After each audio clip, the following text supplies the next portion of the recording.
Well, hi everyone. Welcome. Happy Monday to you, and thank you for joining this IMS Global Open Badges community meeting. My name is Jeff Bohrer, and let's see, we'll get our slides up. Sorry, we're just a little delayed in getting our visuals uploaded here. My name is Jeff Bohrer from IMS, Program Manager here with the group, and it's my pleasure to host another Open Badges community meeting. We have a really interesting lineup of presentations and information to share with you. The theme today was learner impact, right? What's the impact that badges are making on our learners? And so we have a number of programs and experts in this area that are sharing their time with us today. We'll be hearing from Amanda Rose Fuller and Josh Kusch with the Aurora Public Schools and their advanced digital badging program and their exciting connections with their community.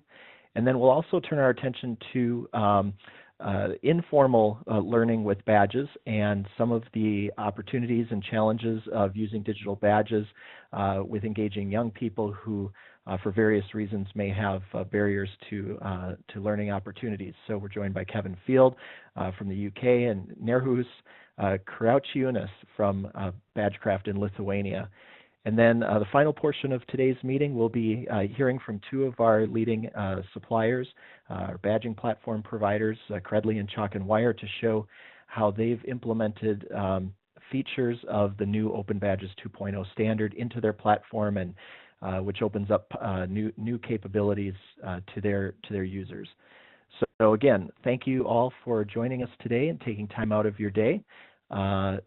I also will start here by sharing a few updates on activities here at IMS. Sorry, our slides are just slightly out of order than what I was expecting, so bear with me here. So IMS Global is a nonprofit member organization whose mission is to advance learning through improving technologies at scale, and we do that by focusing on systems integration and data interoperability, and in working on technical standards that improve the technology ecosystem for platforms. One of our initiatives is the Digital Credentials Initiative, and at IMS this includes not only Open Badges, but also a few other items that we're working on in terms of standards, and that is the extended transcript format, as well as a standard for exchanging competency information called CASE, Competencies and Academic Standards Exchange. We believe that digital credentials, including Open Badges, are learner-controlled assets that ought to be fully controlled by the learner, including their ability to share and move them around to different environments, providing access to those as they see fit, and that these credentials are verifiable. So those principles drive the work of IMS around digital credentials projects. So one of our sub groups at IMS, excuse me, is our work with Open Badges. IMS is the home for the Open Badges technical specification, the standard, and this past year we've been working on being able to certify products that adhere to the Open Badges standard. And so this means that as if you're at a learning organization that's interested in acquiring a badging product for your use, that through IMS product certification, you'll be able to trust the claims made by that supplier in terms of conforming to the Open Badges standard. And so that's a process that technology providers apply for and get tested and certified on. And we expect to be able to begin certifying products later this month and into January and February of 2018. So look for that opportunity and announcements to be coming. And we're also working on improving the way that badge systems talk with other technology platforms. in the learning ecosystem, whether those are learning management systems, assessment systems, student information systems, and so on. The way that they share information between systems is important in order to reduce costs and improve access to those systems for learners. And so we have some projects underway that will work to improve how those systems communicate with each other and share data. Then later in 2018, we expect to be turning our attention to projects that are focused on using the blockchain to verify digital credentials, specifically open badges that have been issued, and also to look at what learning pathways means, how a learning pathway may be defined in a standardized format, and work with technology providers to define what a pathway means in our technology products. So there's a lot going on through the IMS lens with open badges, and there are many opportunities for you to join in and participate, whether or not you are, or your organization is a member of IMS or not. Certainly we would love to have you in as a member and your organization participate either at the program or technical levels. But these are a variety of different opportunities for you. For those who would like to review the Open Badges standard, make comments, submit issues, submit feature changes, we have an open public repository for that purpose that will ensure that your comments are heard by the IMS technical work group for this standard. There's also a community forum. I've got the link posted on this slide here where you can submit your questions. You can review meeting notes from IMS events such as this one. You can join the IMS Open Badges email list by just sending us a quick hello message. We'll be happy to add you to our email list where we communicate about upcoming events or news related to open badges and digital credentials initiatives here at IMS. And then finally, there's an Open Badges Google group that IMS manages. And if you just go to Google Groups and search for Open Badges, you'll find it. But the link is available here in the slide. And of course, social media and Twitter, hashtag Open Badges. And you can tweet at us at Learning Impact. So we welcome your participation and contributions, whether you're a member or not. And now in February, we have one of our showcase events coming up that will feature specialized topics on open badges, extended transcripts, and we have IMS's Vice President for Product, Mark Luba, on the call as well. And Mark has a few words to share about this very exciting two-day event in Arizona coming up. Mark? Thank you, Jeff. I may actually want to share my screen as well, just to give folks a preview. Thank you. And welcome, everyone, and thank you for your time today. And thank everyone for what you're doing in the Open Badges community. We really value that a lot.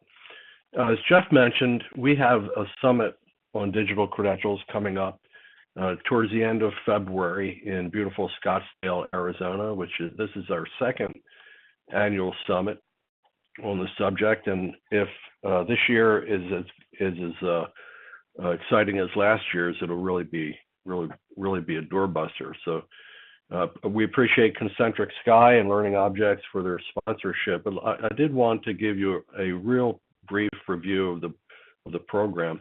We're going to start off with Rob Abel. Rob's going to share with you some indications of IMS's commitment to the open badges and the open community.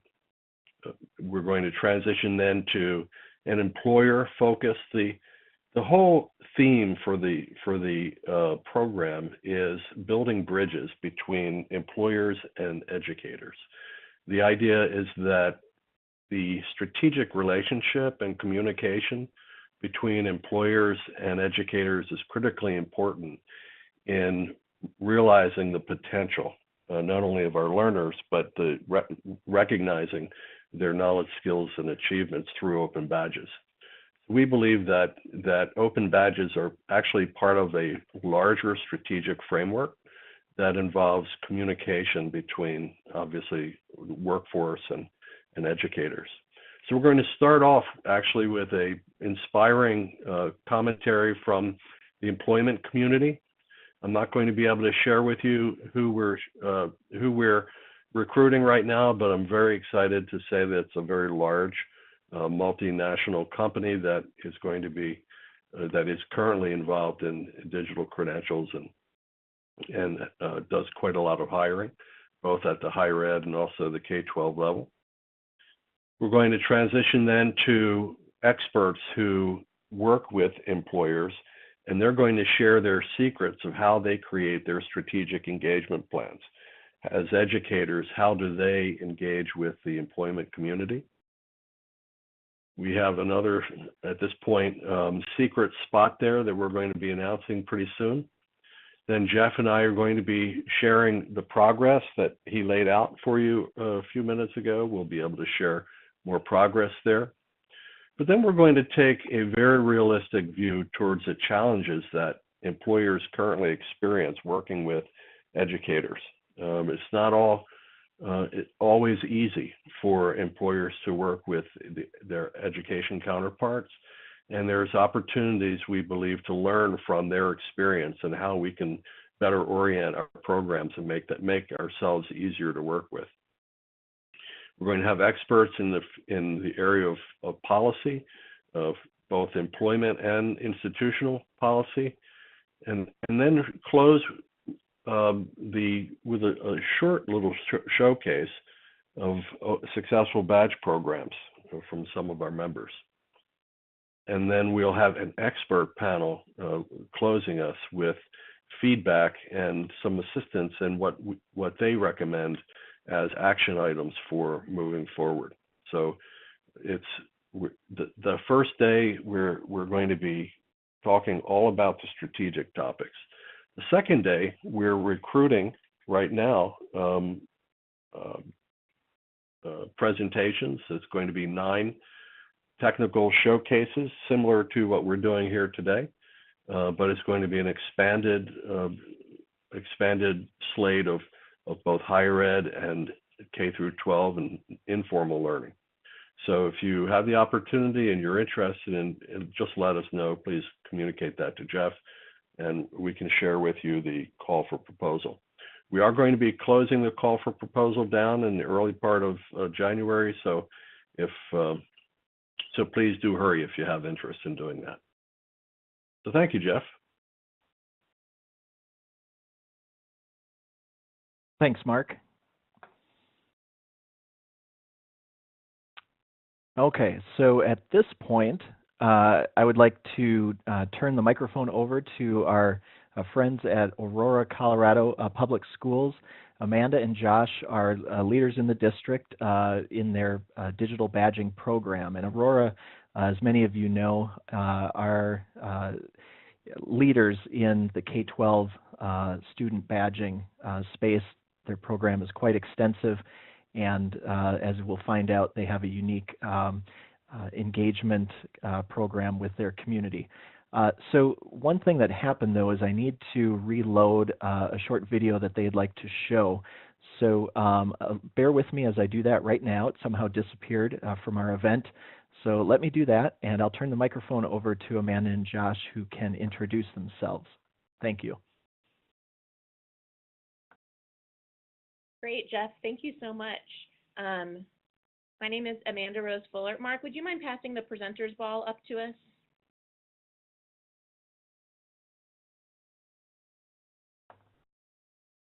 Great, thank you.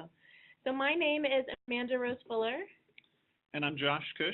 And, you know, like Jeff said, we're from Aurora Public Schools. We have a pretty extensive badging program here, and so we are very excited to share with you guys today all of the great things that we're doing. You can see at the bottom of our presentation, we have a link to our website where you can access all of our content. We also have a bit.ly link where you can access this presentation later as well. So just a couple things about myself. I've been in education for a little bit over 10 years, started off in the classroom and then sort of fell into the world of badging. And so here I am 3 years later in this amazing program. Yeah, and I've been in education for close to 10 years. Most of my career has been in higher education. I jumped down to K-12 education just 4 years ago now, and since coming to APS, I've been working on our badge program. I'm excited about the work that we're doing here. So we just wanted to give you guys a little bit of background on sort of what our program is all about, and then we're really going to go into learner impact. So the program was really originally created based off of our 2020 strategic plan that our superintendent put into place. And it states that every student will have a plan, a set of skills to implement that plan, and credentials that open doors. And really what we realized was the only students that were having access to credentials were those that were in an AP program or in an IB program. Those that were gaining work-based certificates. But what about all the rest of our students? And that's where we really started to brainstorm around digital badging. This is a picture of our badge system. So you can see we have two layers to our system. So that very top layer we called Summit badges, and they represent the 21st century skills that are woven in and out of the Colorado state standards. It was really important for our program that what we were badging students for was connected to work that was happening in the classroom. Not necessarily the work that students are being graded on a day-by-day basis, but we didn't want this to be something else on our teacher's plate. We really wanted it to be connected to skills that weren't traditionally noticed and named. And so that is how we developed the top tier of our badges. And then what our team did is we went and we broke those apart into a little bit more granular pieces. So we were looking at ISTE standards. We did tons of research, and we really asked ourselves, like, what does it mean to be a collaborator in this world today? What does it mean to be a student who is self-directed? And that's how we got the bottom tier badges, those micro badges, which we call journey badges. So we're in Colorado, which is home of the beautiful Rocky Mountains, and so our students go on a journey to reach that summit, the top of that mountain.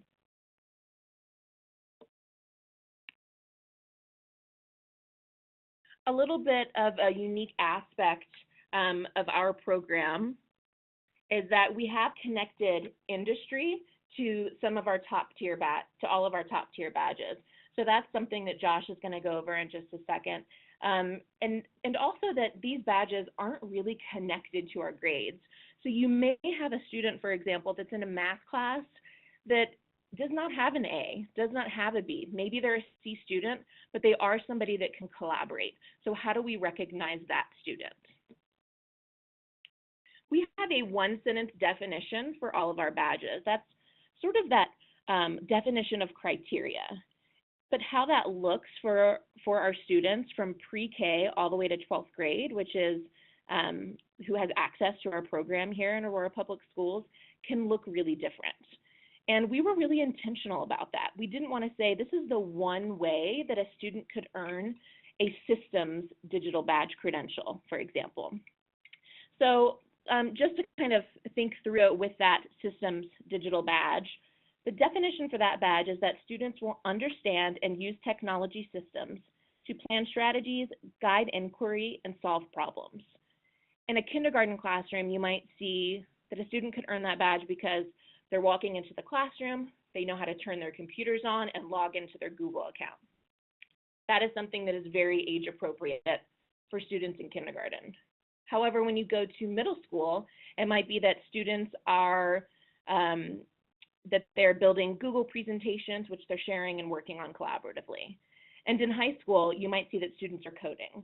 So all different ways that students can earn the systems badge, but how that looks across grade levels and across different subject areas really changes.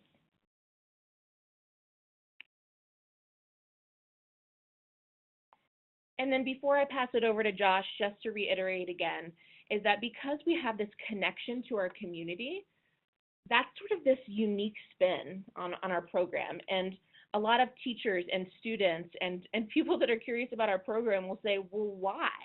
Why do these badges matter? And so I hope that we'll really be able to answer that question for you today. The last thing that I want to mention is that we do have our badges broken apart by grade band. So our grade bands are listed up there, And the reason that we have them broken apart is because once our students earn that Summit Badge level status, so they earn that collaboration badge, we will actually put them in touch with one of our community partners, one of our community endorsers. So students have opportunities from preschool to second grade, for example, to earn that collaboration badge. Once they do, we connect them with our community. But once they go to third grade, that opportunity to earn that learning experience or that reward with one of our endorsers restarts. And that's simply because our expectation really changes. So what a student did to earn the systems badge in first grade is going to be really different than in fifth grade. So within our program, we really had to come up with something that could distinguish between these. And in addition, in high school, our focus is also, how can we get these students internships? How can we use these badges to help them get placed in maybe the right college even? And so in that case, we really had to think about how can we break apart our badges into grade bands that make the most sense for our program. Yeah, and as Amanda said, so once a student earns a set of Journey badges, they get that collaboration badge that's at the top there, and then they can trade that badge in for a badge learning experience with one of our partnering companies. We have over 55 companies that have partnered with us. These are both local and national organizations, but all folks who are represented here within our community. These folks have affirmed that 21st century skills are important in their workplace, specifically the 5 that we have listed for our Summit badges. There is no cost to participate and partner with us in this program, but we do ask that they provide 1 to 2 badge learning experiences for those students that earn Summit badges throughout the year. And as well, they offer the social capital of their logo to really affirm for our community and for our students their value on 21st century skills. We've had a lot of really great success in the different kinds of engagements that we have been able to promote with these badge partners. At the elementary level, once a student earns a Summit badge, we bring in a professional from one of these companies to speak to them about the different career opportunities available within that career path, as well as what do those 21st century skills look like specifically in this specific industry that that company is representing. Helps the students transfer that learning about those 21st century skills from the classroom application where they've seen it to begin thinking about what does that look like and how might that be helpful in various careers moving forward. At the middle and high school level, we try to get students out of the classroom and into the professional work settings. And so these companies host a group of students and tell them a little bit about their company, do some sort of maybe interactive activity with them to demonstrate the work they do, explain some of the career paths available within their industries, and really give students guidance on that, as well as, again, share what these skills look like within their industry. We have a couple stories that we'll be able to share later on with some specifics on how that works. You know, as we have been running this program for, I guess we're in our third year now, we're still learning a lot, but what we have found is that there's huge impacts for our students, both inside and outside of the classroom, and we're really excited about hearing these stories, and as we'll talk further moving forward, we're trying to get some specific numbers around what this looks like, but some anecdotal evidence initially in our program has proven that there is a lot of impact, and particularly with inside the classroom, we've found that our badge system helps provide students a better narrative of who they are as learners and as potential workers in the workplace, and they can say, you know, I'm someone who can collaborate, or I can do this and that, and they have a language that really communicates better in the workforce. It's organized for them in our badge program, and so they have this skill set that they've been building that they can reference back towards. I think that's one of the main benefits that we've seen, is that they have this language to describe their skill development, and particularly when they get to the point of being hired, then they can communicate way more effectively about their passions, their skills that they're bringing to the workplace. Speaking of passions, we found that it does help fuel their passions for various careers and various job interests that they have as they're connecting with these professionals. That can enlighten them to careers that they might not have had exposure before.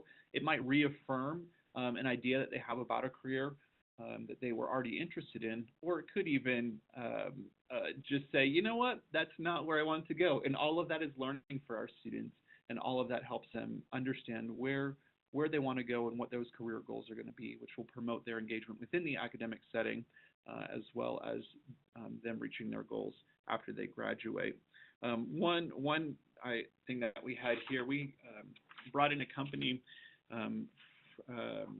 let's see, from the Bird Conservancy of the Rockies, and they came and visited one of the classrooms, and for many of our students, that was the first time that they had heard even about working in conservation, and that was just really enlightening for them, the conversations that they were able to have.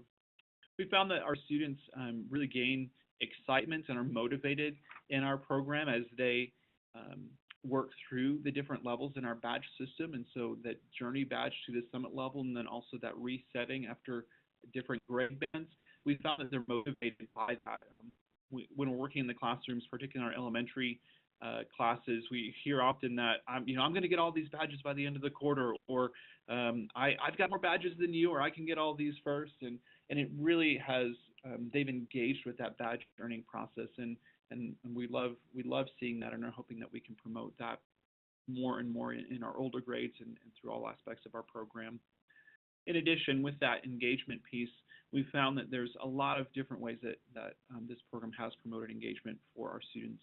In the classroom, we're seeing that badging provides teachers an opportunity to connect with maybe some of those students who aren't performing as well academically, but it allows them to build a bridge towards that student to say, hey, we need to work on some of these math concepts, but I see that you're a leader, or that you're a great collaborator, and I want to affirm you for that.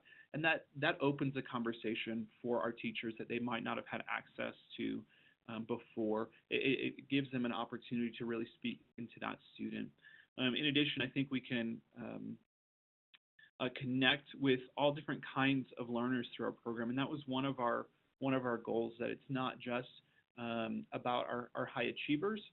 They have a lot of access to different opportunities, but also for anyone in our academic settings, we have the opportunity to affirm the assets that they have and call that out and help promote their success. In addition, and I think this is one of the most powerful things for me about the program, is this impact on student self-efficacy.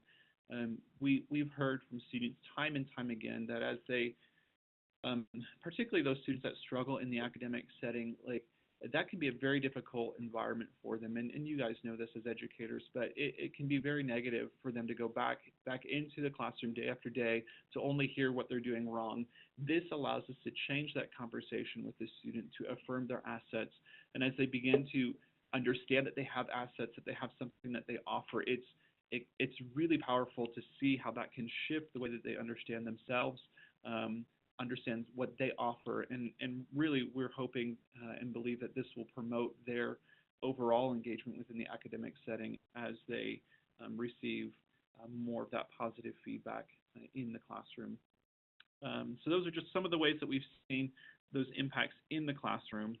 And here's just some quotes that we've seen from our students as well, just about how badging is impacting them and how they're engaging that. And you can just take a second and read those.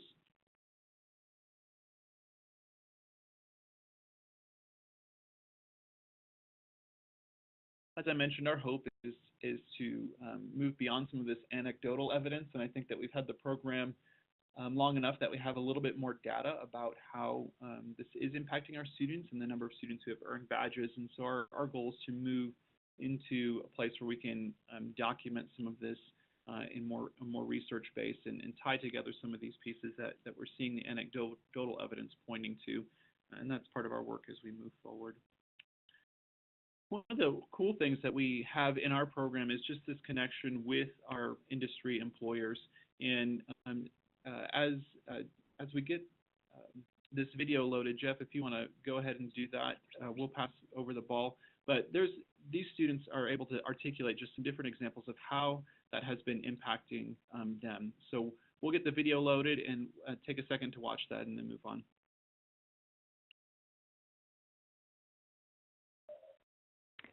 I think everybody can see the video screen right now. Is that right? Yes, we can. Good. Yeah, we can. I'll hit play. Thank you. I like badging because I feel like it gives kids an opportunity to understand.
Josh, Amanda, I'll turn the presenter ball back to you. Thank you for sharing that video. It's wonderful to hear student voices. Yeah, well, and that's one reason why we wanted to show the video. Just their perspective on how this has impacted them is just very clear. Their passion and engagement with the program. And I'll just highlight maybe a couple things that the students said as we reflect on that video. Tiana, you can see her pictured here just on this snapshot that we have. But she was in 8th grade when she had all of these experiences. She comes from a single parent home and an economically depressed background, and so she was disengaged at school. Like when I sat down with her to take her to her first experiences, she was telling me about how she hated her teachers And it was just not having a good experience in school, except around where this badging was happening. And as she went on these experiences, like she was able to discover a ton about the different careers. And she's sitting there in McDonald's, you can see, and she talked about how McDonald's wasn't just a first job for her or a dead-end job. It was an opportunity to help her reach her other goals. She heard from them how they could support her in her education, and even potentially, if she would be interested, how there would be a career path with McDonald's. She has some other career desires, it sounds like, but made that connection even as an 8th grader of how this step could help her reach those other goals. The other student that you saw, one of our high school students, his name was Chris. He became our first high school student to earn all 5 Summit badges. And his discussion about mobile TV group, I just love how it combined 2 what he thought were disparate interests and showed him a career where those came together. And maybe he's not in that specific company or in that specific career, but it begins helping him think about how do those passions and interests come together with the skill set that he has, and that will help inform his post-secondary decisions. And I just wanted to add one thing to that as well. We actually took some video footage of Chris during one of his earlier experiences, and then, this one was after his internship. And the difference in just his overall attitude, the way that he talked about his future after he had that internship, you could really see that difference. And if we're able to provide students with enough knowledge around a potential career path that it can brighten their eyes a little bit or open their eyes into what's possible, then I believe that this badge program has started to do its job. Mm-hmm. Yeah. Other ways that we're seeing impacts is in our community and within our endorsers. A few things that we've seen and I want to highlight is it's really helping students become aware of careers and industries that they might not be aware of. And that's really important in today's day and age where there's certain industry shortages where certain professionals are aging out of their jobs and retiring, and there's strong need. And so we're reaching out to some of those industries within our community to really find strategic partnerships to help promote job and workplace pipelines within those industries. And this is one way that we're able to do that here at APS. In the hiring perspective, if a student's interviewing for a job, the employers, including these represented here, but then anyone in the community, as they're talking to our students, they're going to know more about our students than just their GPA. When I'm talking to these companies, and if you guys kind of think about yourselves, transcripts only tell a certain amount about a student, and we know those kids that maybe were straight A students but not the best employers in a workplace, or even vice versa. The kids that had maybe lower grades, maybe C students, but when they got into the workplace, they really excelled. This helps us and helps the students communicate about some of those skills apart from their academic achievement. It tells a more full picture to the employers about who they are. And in addition, as we alluded to earlier, students have been learning the language of these badges since kindergarten. And as our program grows, we'll find that they'll have this knowledge from even elementary school as they begin to apply for jobs. So they're able to communicate more effectively about the skills that they offer as they enter the workplace. They'll be able to use words that our employers are looking for when they're seeking jobs. So they can say, not only was I in this club or that organization, they'll be able to say, I learned to collaborate because I was in this club or I participated in this sport. And that's way more compelling for our employers and for their job, the students' job placement. Just one thing to add as well about when we're thinking about the community and our endorsers, is that our students, they might not know about these career paths because of the makeup of who our students are in Aurora Public Schools. They might know what their mom does for a living, what their dad, what their auntie might work down the street, or their uncle might work down the street, and that's pretty much it. They have lessons in kindergarten and first grade about community helpers, and here's potential career paths you can take. But they might not think about what it could be to be like someone who could design acoustical tiles inside of a building. And so I think when we look at our community endorser list, when we look at these endorsers, that they really paint a full picture, not a complete picture maybe yet, but they paint a picture into many different job opportunities, many different career paths. And that is, I think, a huge hope that we have for our students, that they will be exposed to all of the possibilities that could potentially be at their fingertips. Yeah. And as we wrap up here, I'll just give a couple of highlights of where we're heading. I mentioned that earlier, but we are looking for research opportunities and seeing what partnerships we can make with institutions of higher ed to really document the impact that we're seeing our badging is having on our students. We want to make sure that it's not just anecdotal evidence that we have, but that's where we're beginning now. But how can we get some real numbers around this? Over a third of our students have earned at least one digital badge. That's over 12,000 students. And so we're having a huge impact within our district as it is. And so how can we capture what that impact is on our kids and really document that? So we're looking towards that moving forward. We're considering as well how to strategically expand our list of endorsers and partners and making sure that it's aligning with our community and our industries that are here within our community. And finally, we're looking at how can we align our program to national, international badging best practices and standards.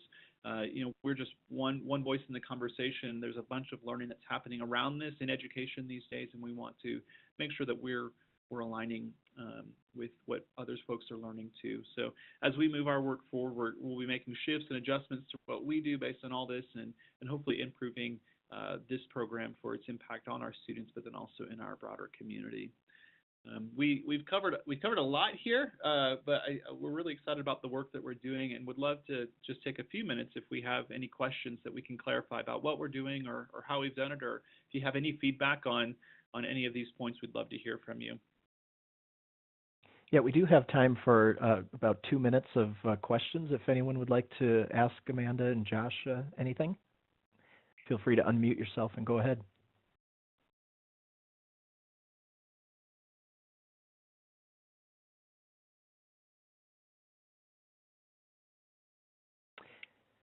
I was really encouraged to see the dozens of local employers who have invested in creating these opportunities for students. So I would definitely love to learn more as the opportunity lends itself to find out how you found their receptivity and what's been successful in terms of getting them on board with bringing these students in who have earned these badges. What we've heard from others that are interested in learning about our program is that that's something that makes us quite unique. And so we know as we continue to evolve and change and look towards the future that's a component that we hope will continue to be woven into the work that we do.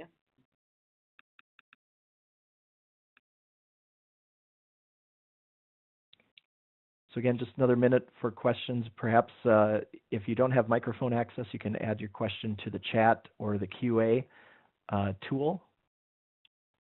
I'm just checking those spaces right now to see if anyone has asked a question.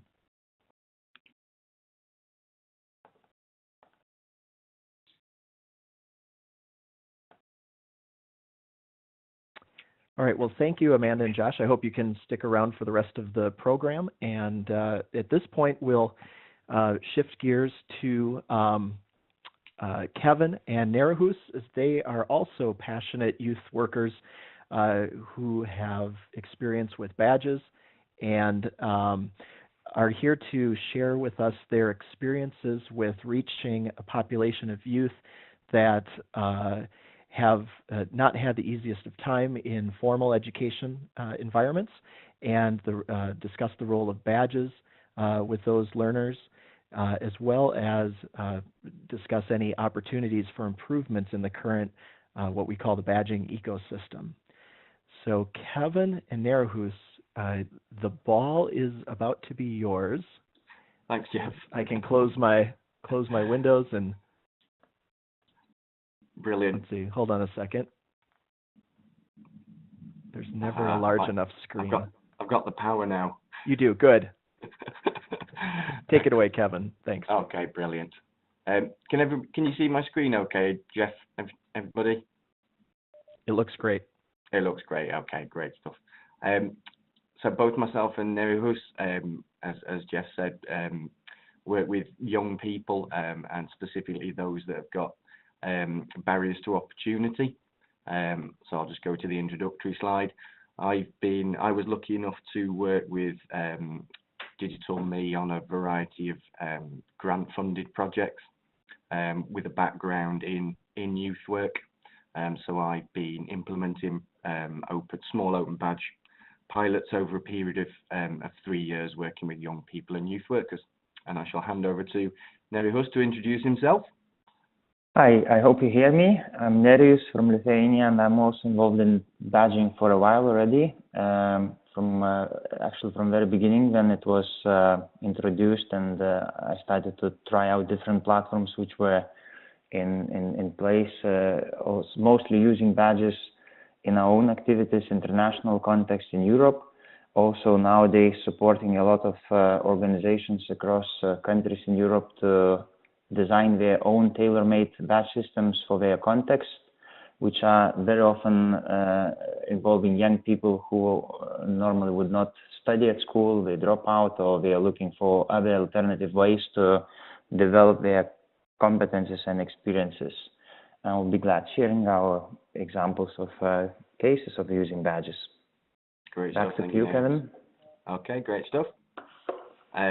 So myself and Nerihus are going to go quickly through some of the kinds of projects that we've been piloting, and you can see the badges from some of these programs here. So my big one, which has recently finished reevaluation, was a program called Working for Success, and that was a 2-year program working in sports settings or extended learning settings, using badges to encourage the development of employability skills. So working with a wide range of young people's groups where English is a second language. There might be asylum and migrant communities, Roma communities, young people in gangs, a very wide range of young people with certain barriers to opportunity. And then moving on to work with the Children's Society around, again, helping young people with a variety of challenges with digital literacy expressed through open badges. So literally some of these were harder to reach in the fact that I was working with the Missing from Home team in Manchester. So that did involve running around Manchester trying to find young people to do co-design work with on badges. And then moving on to a project in Leeds, working with open badges for micro-volunteering opportunities. So small volunteering experiences that could be recognised through open badges. So that's kind of working with anybody from young offenders or those in areas of socio-economic deprivation. And I'll let Nerihus now discuss some of the projects that he's been working on. Yeah, thank you, Kevin. In my case, I chose 3 examples from the latest European project, which we concluded last June. And it was a 2-year project where we collaborated with several organizations to help them to develop tailor-made badge systems for their contexts. So the first one, which is from Lithuania, we helped youth department in charge of national volunteering scheme to design badge system to support learning of and recognition of skills by young people who are volunteering due to their situation. They would be young people who are not involved in education, employment, or training, and looking for opportunities to develop their career paths. And we were cooperating with mentors who were supporting volunteers, also hosting organizations which were providing volunteering experiences. And this program was getting quite good achievements from young people, also external recognition, because youth department eventually managed to agree with the Minister of Education to get extra points for volunteers who are submitting badge-based certificates during admission to higher education schools. So from 2018, from next year, they will be able to get extra points during admission process. Then we supported our partners in Netherlands who were piloting badges within youth care system. In their country, we have a lot of young people who are participating in youth care system, and we have youth councils, which is a participatory body within the youth care system, where young people learn to take decisions, they influence decisions which affect their life inside that system. And our idea was to badge skills they practice and offer possibility to come out of this experience having a portfolio. All badges were linked to specific areas of competences, practice, and developed as part of these youth councils. And one other system which we worked with was national volunteering system and badges for Red Cross in Germany. And with these partners, we helped them developing a system which is aligned with their volunteer training program. And in between, when they do volunteering activities, they can get badges in form of credentials. So 3 examples of our work from last 2 years. In total, with this program, we managed to reach the numbers you see in below of this slide. And one important thing was to also get their feedback. So we also carried out with a survey which revealed a bit more about how we perceive badges, what benefits we see, what are the downsides of badging, and plus we did focus group interviews with young people. So that would be from me. Okay, thanks. Now let's move on to the next section. So kind of looking at, it was great having Josh and Amanda presenting before us, because this is a bit like chalk and cheese, where we kind of got different challenges for the kind of youth work sector. So it was great to have that comparison. So we're just going to quickly go through some of the kind of things that we've come across. So certainly around Open Badges, it feels like there's an assumption that young people are digital natives, and certainly with the kind of groups that I've worked with, care leavers, etc., that it doesn't feel the case on the ground, especially when you're potentially working with people or young people where English is a second language. They may not have an email address to be able to send badges to, or to create accounts for badging.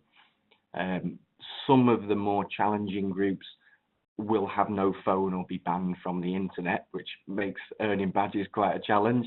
And some of them potentially quite overconfident, thinking they can do a lot of things with digital. But when it actually comes to working on a badge program with them, that's when you find that overconfidence is present.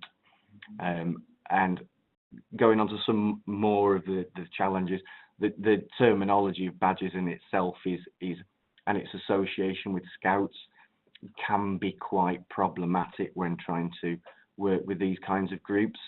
So if you're talking to young people in gangs in Newham, for example, in the East End of London, talking about badges and that inference to Scouts isn't necessarily great.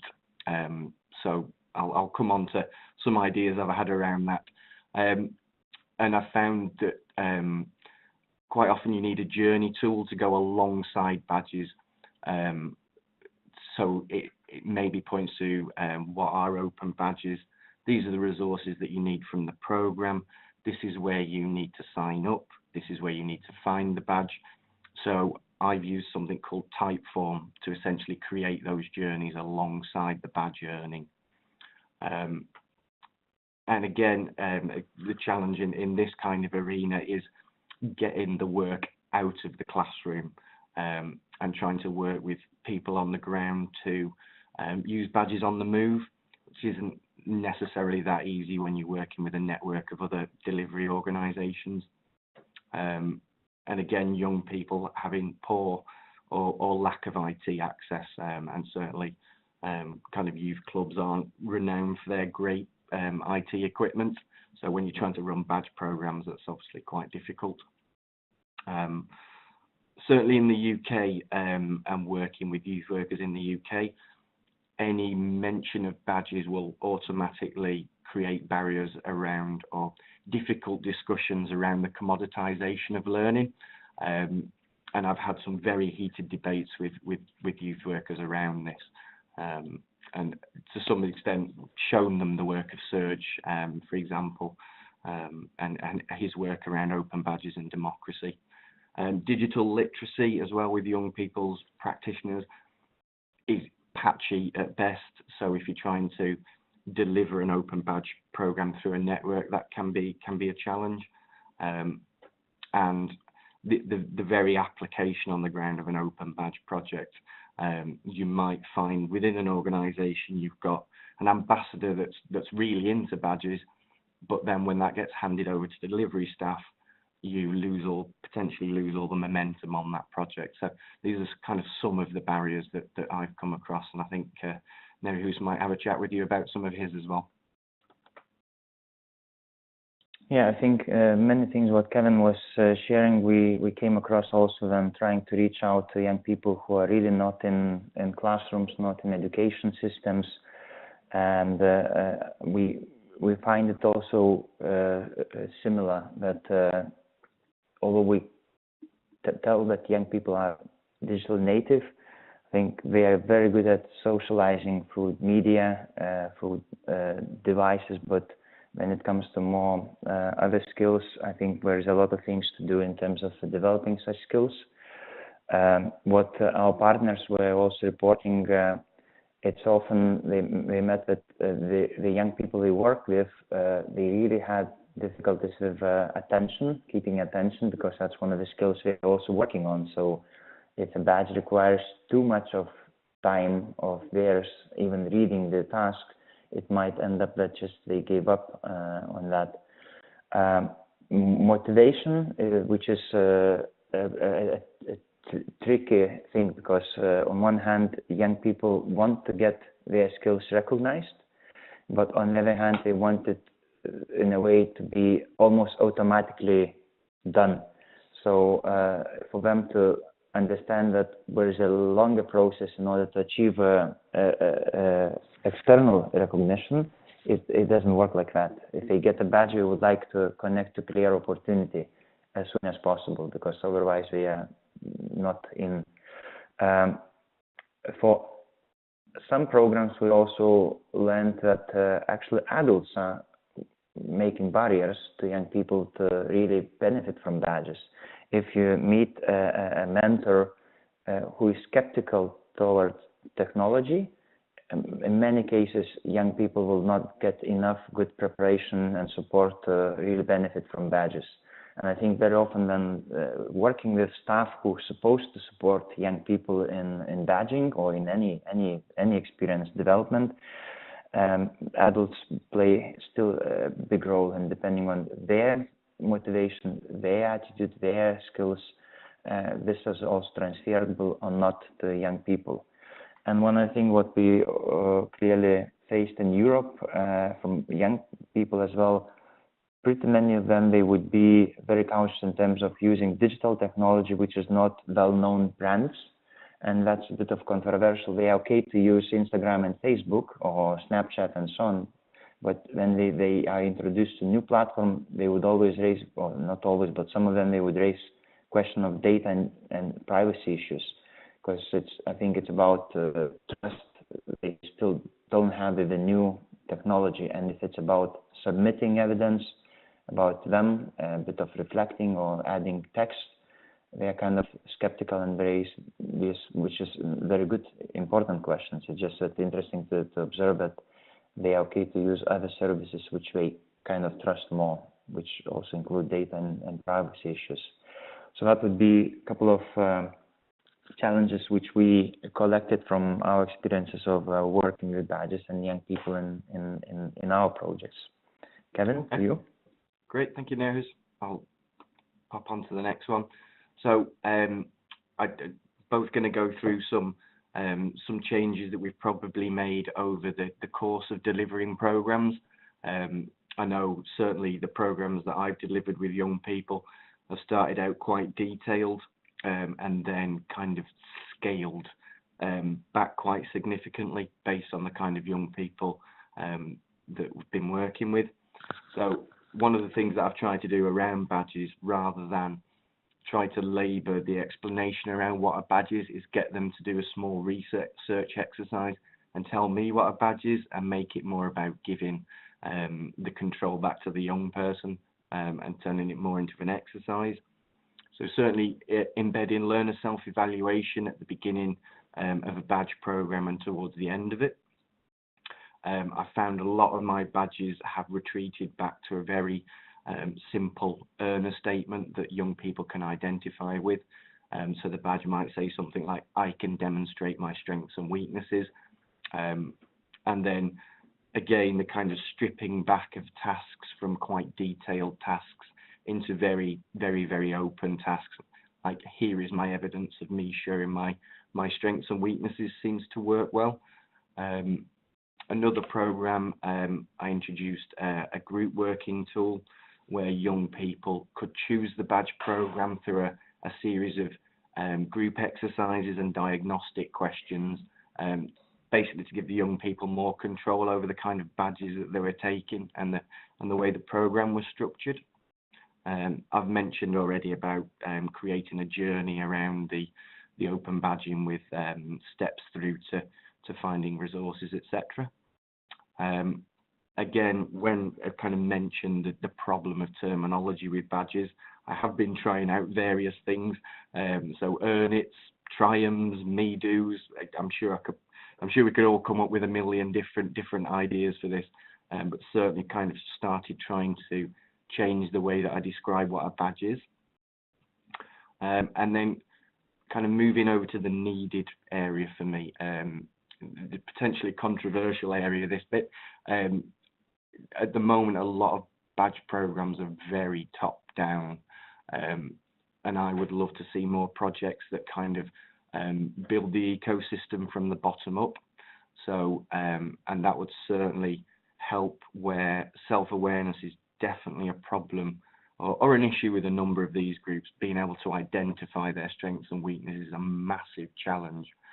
So you could use the creation of badges around the kind of things that they like and the things they like to do around that, and build the ecosystem up that way. So I think there's a lot more to do in terms of helping young people to develop badges for the ecosystem from the bottom up.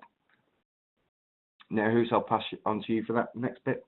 Yeah, thanks, Kevin. I think it also echoes with our experience. Let's say our Dutch partners or partners in Germany, they were designing their badge system together with young people.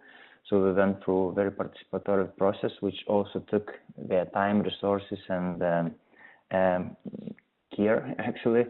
So for us, in terms of solutions, we were working with partners to develop a more solution which would be better used with mobile devices. That's why we released a Badge Wallet mobile application. However, this one, it's still, we always need to consider that we are competing with the data and screen size of what is in devices of young people. If we talk about the groups we work with, very often they are not maybe having the latest mobile devices, therefore for them to install another app might require more data from mobile and so on. So we need to be also careful. That's why it's not the one solution we applied. Another thing what we worked on, and that was from the very beginning when we started to use badges, we wanted badges to be a step-by-step process. It's not that you wait half a year to get your final badge of semester or something, but we realized that young people we work with, they need to have a positive appreciation and feedback even from the smallest effort. And I keep observing these discussions, how small the badge should be. I think my answer is it depends on the target groups you work with, because for some it might be very important to get a very simple experience of earning the first badge, but then with time to ensure that there is a progression But with a high-level badge, it's more necessary or required, a bigger challenge. So that's why inside our badge system, so we use levels, and then we also use quests. So badge would be earned through progression of some tasks, which would require evidence upload and having multiple formats of evidence and so on. What we realized that if we want to reach out to young people, well, in more challenging situations, we need to still apply a lot and good quality mentoring, coaching or training. In most cases, it worked much better if coaches were knowing what badges are, how do they work, and how it can be supporting people throughout the process, but also once they are out of the program for next career level. We also implement in badge issuing multiple type of assessments, and here it's very interesting. Although we would say many young people, they're already suffering a lot from external evaluation, and they would say we don't want to be tested, examined, and so on. But when it comes to something meaningful, they would still look for expert input and award if what they submitted as their evidence that it's worth something. So they don't rely only on pure self-assessment or self-review. They want to get good reviews from experts in the field or competence area. Also, we try it out with participants or peer reviews, which is again interesting that some young people report that they would like to not give review to others, but rather receive from others. So it's also a bit of contradiction. They don't want to give review, but at the same time they want to get review from their peers. So we're kind of thinking about working on more nomination type of badge issuing. And we work a lot with visuals, because some young people our partners work with, they don't read text, even if it's the smallest one. So when we go on developing badge system, it would be visually appealing, and then we even start to work on visualizing badge map as a pathway, so it would be possible to follow next level, see clearly where to go and what is awaiting. So that would be a couple of solutions we already tried out, and we continue using them. Kevin? Great stuff. Jeff, do you want us to draw a close there? Because I know we're probably slightly over time. We have about a minute or two left for this portion if we're going to stay on track. So either you can move towards a closing summary or field some questions. Okay, yeah. Thank you. I'm sure me and Nerihus are happy to field questions if anybody's got any. There are some extra slides as well, so if anybody wants to take a look through those, you're more than welcome. One of the common themes I've heard more so in our preparatory conversations, Kevin, but a common theme I heard from Amanda and Josh is badges give students the ability to communicate about themselves. That badges, help them reflect somewhat and give them a tool to use when they're communicating about their skills and interests and passions to others. Can you say a little bit more about what you've observed, even with the populations that you've served in your projects and programs?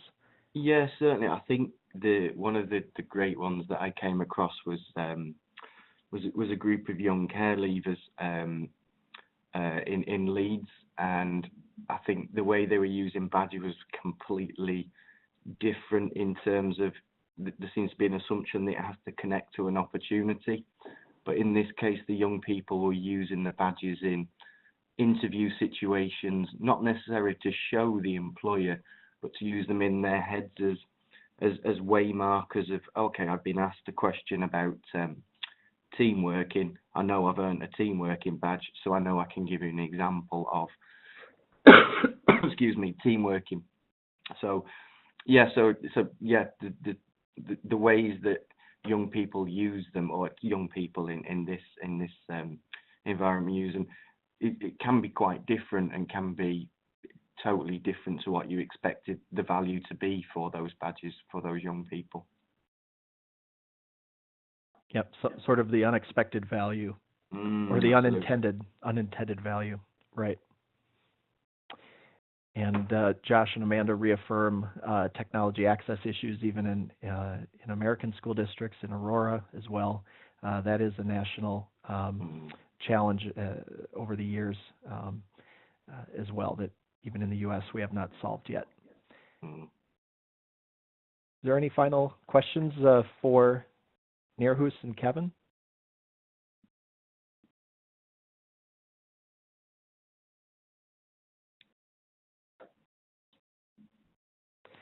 Well, thank you both. I appreciate your time sharing your perspectives across multiple time zones and continents and various cultural contexts, and yet there's many similar challenges and opportunities. So thank you. So at this point, let's turn our attention towards our two vendor spotlights here. Alex Repak from Credly is with us, as well as Justin Pitcher from Chalk and Wire. Alex, I'll give you the microphone first if you want to speak and even share your screen. Yeah, if you could pass the ball to me, that would be excellent. All right, there you go, sir. Thank you. All right, let me just share my screen. All right, can you see Credly in OB 2.0? Yes. Okay, thanks. All right, so Credly, I'm Alex Repak. I'm Director of Engineering at Credly. If you haven't heard of Credly, we're the industry standard digital credential services provider, and we firmly believe that credentials are a data problem, and that a data problem that technology can solve. So that's why we really like what we're doing with Open Badges in the community here. And it's one of the reasons why we especially like 2.0 and all the awesome features that it brings along with it. So we released our support for 2.0, I want to say about a month and a half ago, and things have been good there. We haven't really seen people use the 2.0 credentials yet, so I'm just going to walk you through kind of how you get them, and this is a feature that's available to all Credly recipients.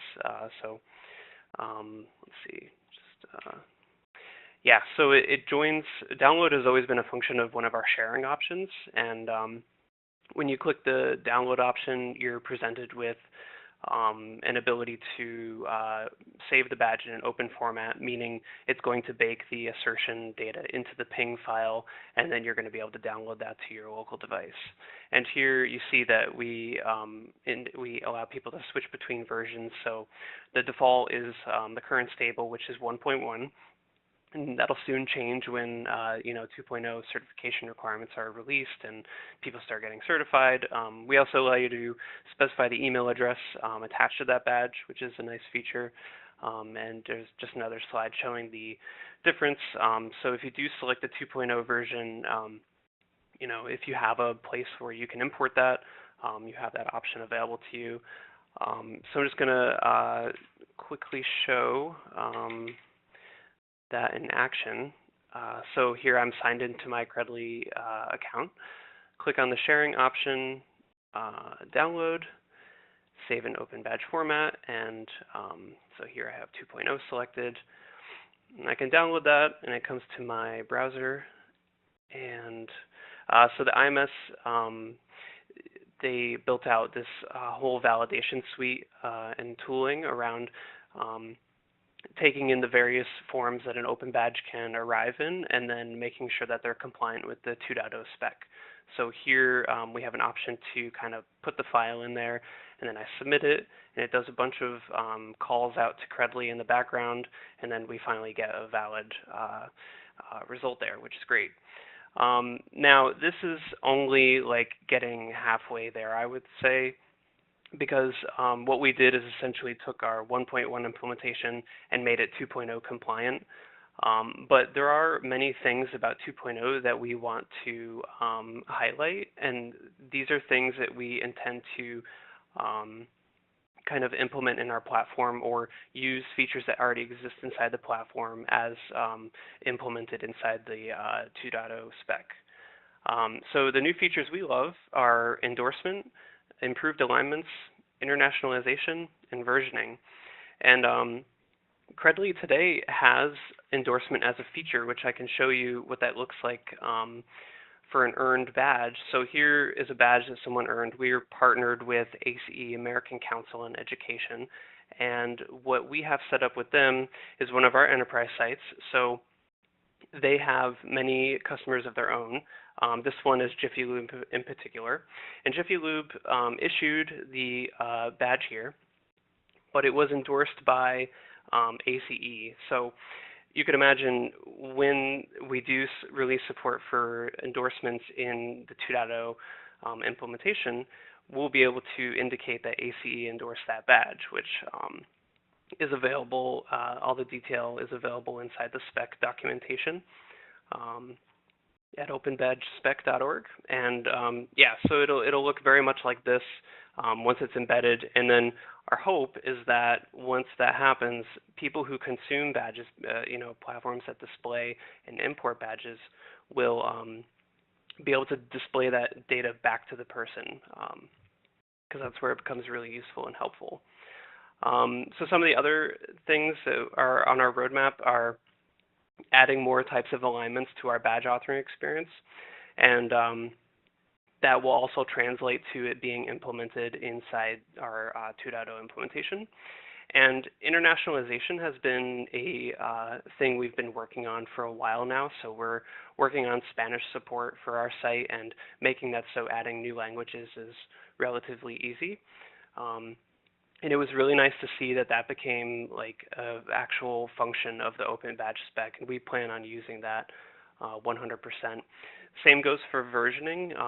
A lot of times people will, or in the past they've used the revoke feature as a way to issue a new version of a badge, but we like the fact that there is a specific, first-class citizen notion of versioning here, so we plan on implementing that as well.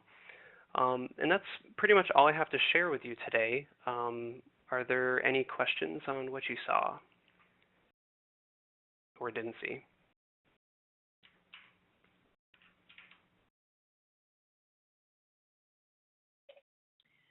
We don't have a question. We just wanted to give Credly some props. We use Credly here in Aurora Public Schools, and we find that it's a super easy platform for our teachers to understand once they've accessed it a couple times, and for our students as well. So thanks for creating such a great product that we're able to use for all of our users here in APS. Well, thank you for making such good use of our product. At APS, you guys are definitely one of our, like really good examples of badges in action, and we really appreciate you guys partnering with us on that. Of course. Yeah, thanks, Alex. Thank Appreciate you kind of sharing that update with the community. So similarly, Chalk and Wire has been working hard to add new features that are based on the Open Badges 2.0 standard that is relatively new. It's been out in the wild about a year now. And IMS is certainly working to finalize the standard and continue supporting those technology companies who are adopting the Open Badges standard. Justin, would you like to share your screen? Yeah, sure. Go ahead. Thank you. All right. Are we seeing my screen? Not yet, to my knowledge. There we go. All right. Are you seeing PowerPoint?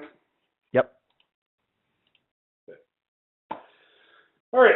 I'll try to get through this as quick as I can. I know we're almost out of time here. So my name is Justin Pitcher. I'm going to apologize in advance for my voice. I'm fighting the flu. I have product development at Chalk and Wire. So we have, some of you may be familiar with our assessment platform, CWA Pro. We have a new platform which we've developed specifically for badging called My Mantle. If you're familiar with the concepts that IMS is developing for conformance, the issuer, displayers, and hosts, we will operate as all three. We provide the means to issue badges to earners, as well as display them and host them, verify them, and that kind of thing. So in terms of what we're doing with OB 2.0, a lot of the things that we're really most excited about relate to evidence, but I will go through as quickly as I can just sort of the ways that we're supporting 2.0 for everybody. So obviously we have a badge development system for actually making your OB 2.0 badges, including an inline artwork editor. We're really happy with the more advanced alignment capabilities. We really believe that badges need to be able to align to multiple outcomes, and then we have our own outcomes manager system in there so that you can not just rely on external outcomes, but actually develop your own libraries and link to them inside Mantle. The other thing that we're really big on from OB 2.0 is the more dynamic evidence support capabilities. We really got into the badging area because we believed evidence needs to be a big part of the process. So what we have is a hierarchical program designer for organizations to develop programs, sequences of badges, which are dependent on each other with various prerequisites and even stages. So you can develop your badges and then drag them into a sequence for learners to follow. And then those learners, they have the same kind of view, they see the same kind of progress, but then they can submit evidence for the badge, and that can be anything from external links to uploading files to stuff that they've curated within their portfolio.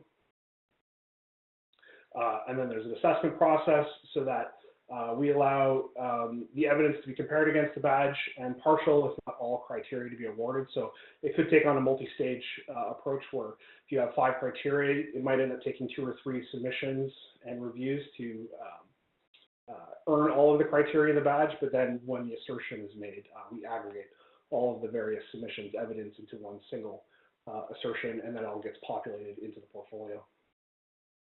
The portfolios themselves allow for curation into collections. So we sort of break it down by the work evidence that we want people to showcase, and it's all heavily rooted in skills tagging so that we can align work evidence with badges. So not just the stuff that you submit, but if you want to add your own work samples manually and align them to the same skills, you can do that. The badges themselves are showcased directly. You know, you have the ability to view all the relevant information in a badge, including all of the new 2.0 stuff. We support uploading badges from the 0.5 all the way to the 2.0. So much like you saw just a little earlier, we have the badge validation tool implemented. We need to do a little bit more work to make the errors when they happen more user-friendly. It's a little too geeky right now, but we are validating completely against them, and currently you're not allowed to complete an upload of a badge if it doesn't pass the validation process.